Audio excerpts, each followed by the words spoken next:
ಕೊಟ್ಟಿದ್ದೀವಿ. ಯೂಟ್ಯೂಬ್ ಅಲ್ಲೇ ಕ್ಲಾಸ್ ಕಲಿಸ್ತಾವೆ, ಮತ್ತೆ ವಿಜ್ಞಾನದ್ದು ಮತ್ತೆ ಗಣಿತದೆಲ್ಲ ಇದರಲ್ಲೇ ತೋರಿಸಿದ್ ಮಾಡೋದು.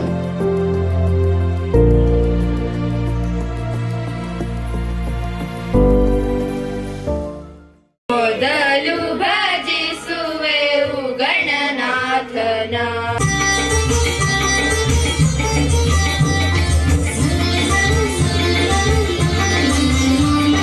ಕ್ಲೂಬರ್ ಲುಬ್ರಿಕೇಶನ್ ಇಂಡಿಯಾ ಪ್ರೈವೇಟ್ ಲಿಮಿಟೆಡ್ ಅಂತ ಅಲ್ಲಿ ಅವರು ಕೆಲಸ ಮಾಡ್ತಾ ಅಲ್ಲಿಯ ಒಂದು ಸಂಪನ್ಮೂಲವನ್ನ ಕ್ರೋಢೀಕರಿಸಿ ವಾಪಸ್ ಈ ಶಾಲೆಯನ್ನ ಸುಂದರೀಕರಣಗೊಳಿಸ್ಲಿಕ್ಕೆ, ಈ ಶಾಲೆಗೆ ಬೇಕಾದಂತ ಎಲ್ಲ ವ್ಯವಸ್ಥೆಯನ್ನ ಮಾಡ್ಲಿಕ್ಕೆ ಅವರು ಸುಮಾರು 5 ಲಕ್ಷ ರೂಪಾಯಿಯನ್ನ ನಮ್ಮ ಮನುವಿಕಾಸ್ ಸಂಸ್ಥೆಗೆ ದೇಣಿಗೆಯಾಗಿ ಕೊಟ್ಟಿದ್ದಾರೆ. ಸ್ಮಾರ್ಟ್ ಬೋರ್ಡ್ ಅಲ್ಲಿ ಕಲಿಕೆ, ಈ ತರ ಆ ಸ್ಮಾರ್ಟ್ ಬೋರ್ಡ್ ಕಂಪ್ಯೂಟರ್ ಹಾಕಿದಾಗ ಅದಕ್ಕೆ ಮತ್ತೆ ಪವರ್ ಬ್ಯಾಕಪ್ ಬೇಕು. ಒಂದೊಂದ್ ದಿನ 2 ದಿನ ಕರೆಂಟ್ ಇಲ್ಲ ಅಂದ್ರೂ ಕೂಡ ಆ ವ್ಯವಸ್ಥೆ ನಡಿಬೇಕು. ಅದಕ್ಕೆ UPS ವ್ಯವಸ್ಥೆಗಳು, ಮತ್ತೆ ಅದನ್ನೆಲ್ಲ ನಡೆಸಬೇಕು ಅಂದ್ರೆ ಇಂಟರ್ನೆಟ್ ಬೇಕು. ಇಂತ ಮೂಲೆ ಹಳ್ಳಿಯಲ್ಲಿ ಕೂಡ ಇಂಟರ್ನೆಟ್ ಮಾಡ್ಬೇಕು ಅಂದ್ರೆ ಅದಕ್ಕೆ ಅಂಟೇನೋ ಮತ್ತೊಂದೋ ಮಾಡಿ, ಅದೆಲ್ಲ ಈ ರಿಮೋಟ್ ಅಥವಾ ಅತಿ ಹಿಂದುಳಿದಂತ ಭೌಗೋಳಿಕವಾಗಿ ಹಿಂದುಳಿದಂತ ಪ್ರದೇಶದಲ್ಲೂ ಕೂಡ ಇಂಟರ್ನೆಟ್ ಮುಖಾಂತರ ಕಲಿಕೆ ಸಾಧ್ಯತೆ ಇದೆ ಅನ್ನೋದನ್ನ ನಮ್ಮ ಸಂಸ್ಥೆ ಮತ್ತೆ ಕ್ಲೂಬರ್ ಲುಬ್ರಿಕೇಶನ್ ಇಂಡಿಯಾ ಲಿಮಿಟೆಡ್ ನಾವು ಮಾಡಿ ತೋರಿಸಿದ್ದಾರೆ. ಈ ರೀತಿಯಾಗಿ ಯಾರು ವಾಪಸ್ ಮತ್ತೆ ಇಷ್ಟು ಸಣ್ಣ ಶಾಲೆಗೆ ಯಾಕೆ ಕೊಡ್ಬೇಕು, ಮಕ್ಕಳ ಸಂಖ್ಯೆ ಕಡಿಮೆ ಆಗ್ತಾ ಇದೆ ಆ ತರ ಹೇಳೋರೆ ಜಾಸ್ತಿ ಬಿಟ್ರೆ, ಇರೋದನ್ನೇ ನಾವು ಇನ್ನೂ ಅಭಿವೃದ್ಧಿ ಪಡಿಸಬೇಕು, ಅಟ್ರಾಕ್ಷನ್ ಮಾಡಬೇಕು ಅನ್ನೋದು ಕಡಿಮೆ. ಈ ವರ್ಷ women team blind cricket win ಆಗಿದೆ.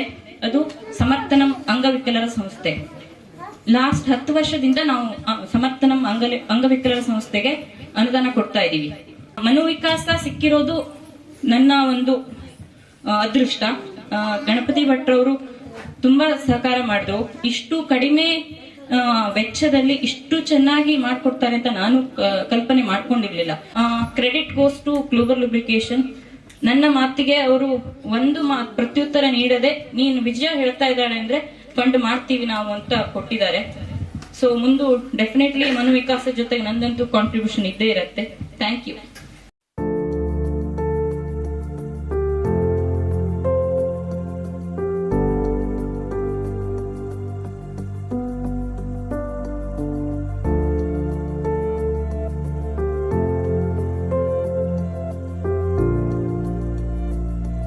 ತುಂಬಾ ಜನ ನಮ್ಮ ಗುರುಕುಲ ಶಾಲೆಯಲ್ಲಿ ಓದಿದ್ದಾರೆ. ಅಲ್ಲಿಂದೆಲ್ಲ ಬಂದಿದ್ದೆ 2-3 ಸಲ.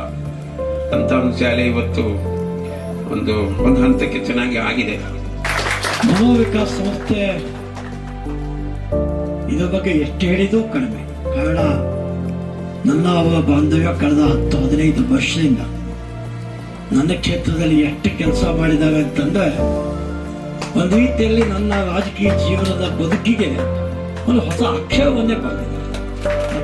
ನಾನು ವಿಜಯವನ್ನು ಕೂಡ ಅಭಿನಂದಿಸ್ತೇನೆ. ಅನೇಕ ಜನ ಒಂದು ಶಾಲೆಯಲ್ಲಿ ಕಲಿತಾರೆ, ಅನೇಕ ಒಳ್ಳೆಯ ಉದ್ಯೋಗ ಹೋಗ್ಬಿಡ್ತಾರೆ.